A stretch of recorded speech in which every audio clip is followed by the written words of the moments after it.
abominação, o que mais? Imundícias e prostituição. Vamos ver o próximo verso, versículo 5. Na sua fronte achava-se escrito um nome, um mistério. Que nome era esse? Babilônia, a mãe das meretrizes e das abominações da terra. Versículo 6. Então vi a mulher embriagada com o que, irmãos? Com o sangue dos santos e com o sangue das testemunhas de Jeová. É isso que diz aí? Com as testemunhas de Jesus. E quando as vi, admirei com grande espanto. Agora note, levante sua cabeça e olhe para cá. Quando eu disse assim, testemunhas de Jeová, não está se referindo aos nossos irmãos testemunhas de Jeová. Mas quem é testemunha de Jesus também é uma testemunha, não é verdade? Só que aqui não está falando dos nossos irmãos testemunhas de Jeová, mas está falando que ela estava embriagada com o sangue de pessoas especiais, sangue aqui de santos. E note que a Bíblia diz: quando havia, admirei-me com grande espanto. A estratégia do inimigo.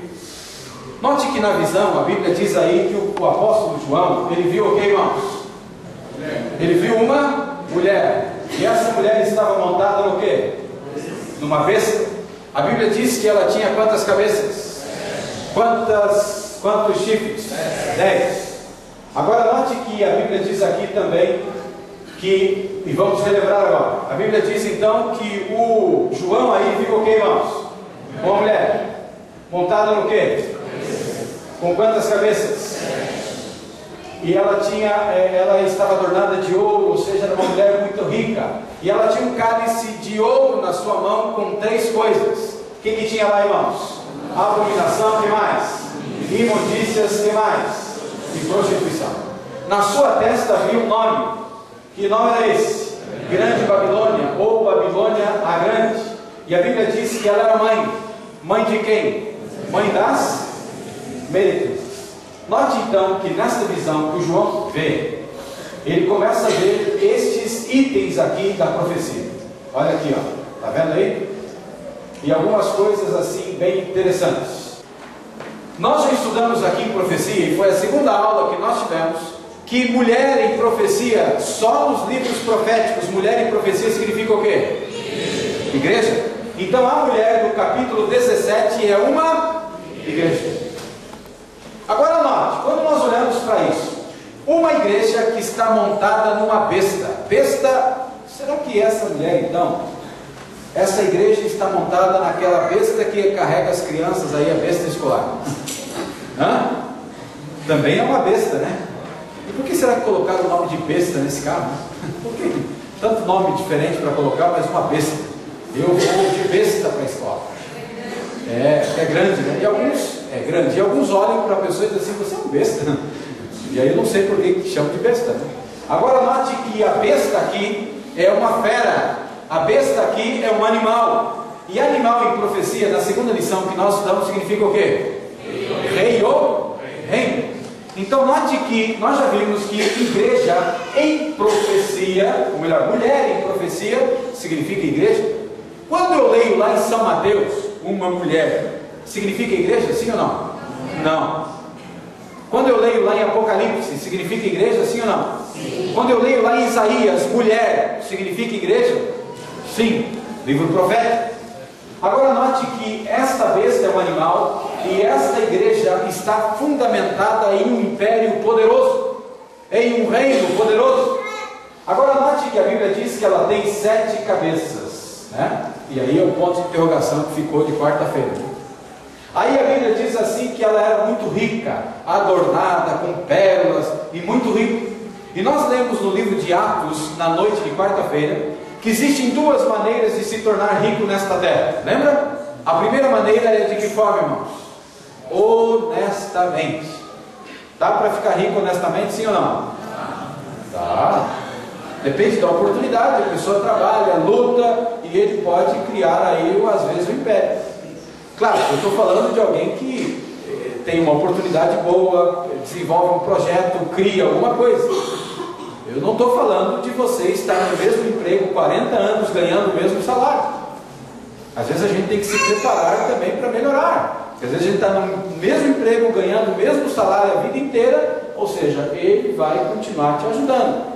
Mas de repente melhorar que nem você gostaria, não. Às vezes tem que buscar outras alternativas. Agora note que a segunda maneira de se tornar rico é de que maneira, irmãos? Desonestamente. E tem gente que faz isso hoje? Sim ou não? Tem gente que faz isso no Brasil hoje? Sim ou não? Tem gente que faz isso aqui em Criciúma? Aqui em Criciúma? Aqui não? Será? Agora note que a Bíblia diz aqui que esta igreja, como está se tratando de uma igreja, ela ficou muito rica de uma forma desonesta. Se uma pessoa hoje pegar uma Bíblia e ele fala bonito, ou ela fala bonito, e começar a olhar para o povo e dizer assim: ó, Jesus te ama, Ele gosta de você, Ele quer cuidar de você, Ele consegue, usando a Bíblia, tirar um pouco de dinheiro do povo, sim ou não? Consegue? Sim ou não? Sim. Consegue. Você sabe que hoje nós vivemos um período da história que existem 38 mil tipos diferentes de igrejas e Deus é um só. Se Deus é um só, por que tantas religiões? Agora, tem igreja comprometida? Tem. Mas tem igreja assim que é meio complicada? Tem ou não tem? Tem. Aí é o problema. E lembra na noite de quarta-feira, só relembrando, que uma pessoa um dia chegou e disse para mim assim: pastor, eu gostei do senhor, o senhor podia orar por mim? E eu disse para ele assim: claro que eu posso, vamos aqui orar. Aí chega aqui orar. E ele disse assim: o quê? O senhor vai orar por mim agora aqui? Claro, você não pediu? Mas pastor, o senhor vai orar por mim mesmo? Vou. Mas e pastor, vem cá, vem pertinho.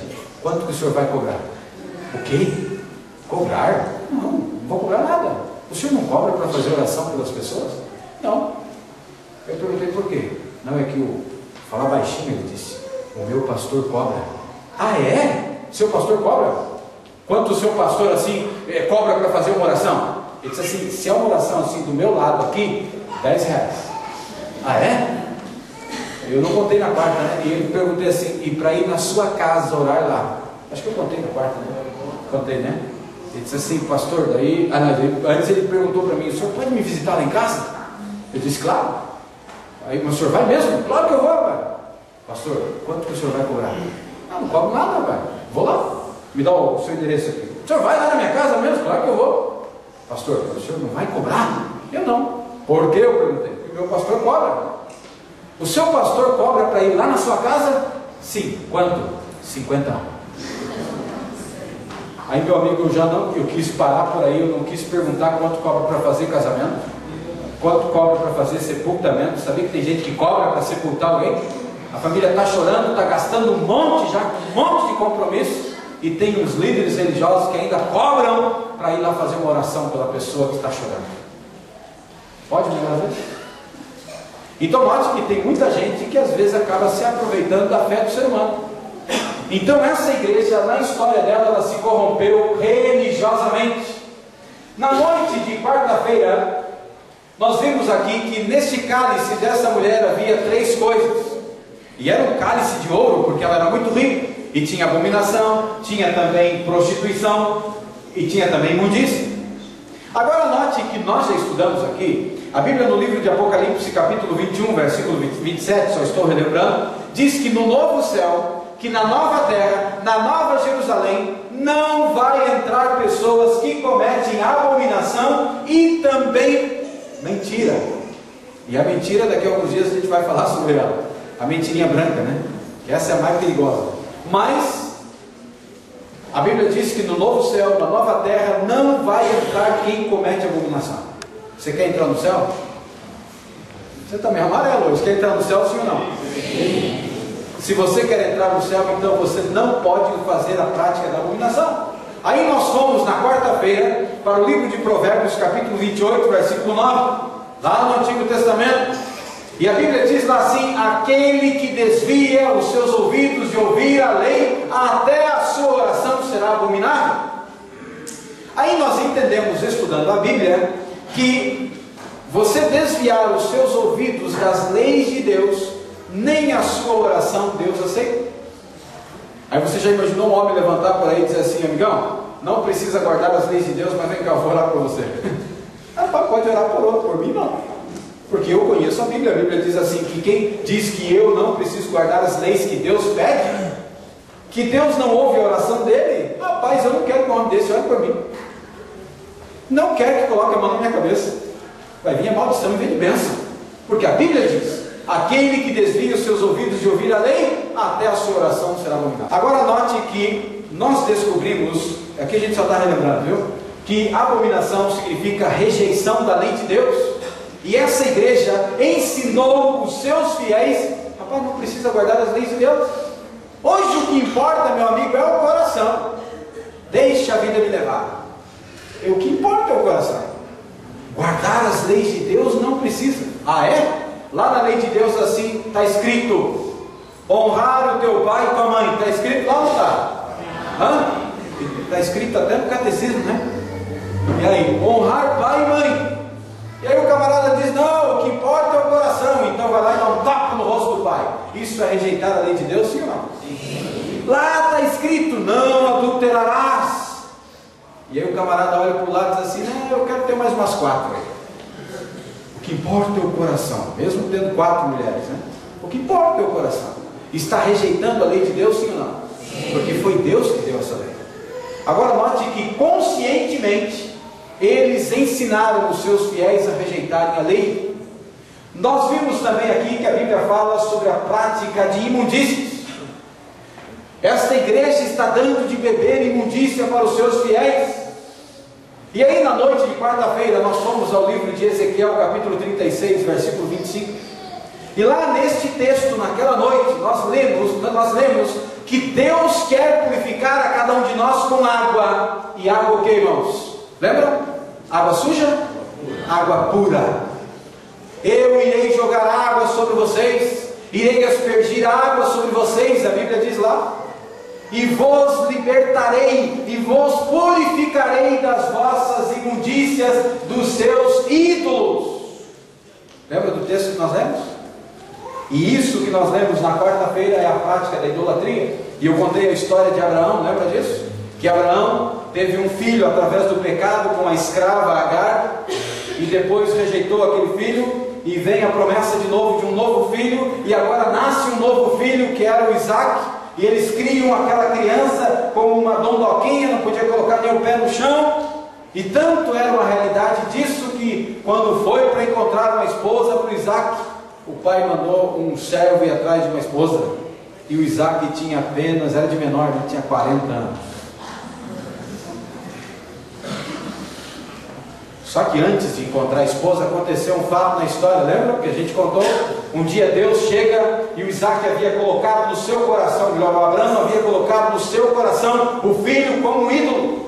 O que mais importa na minha vida é o meu filho. Aí é um perigo.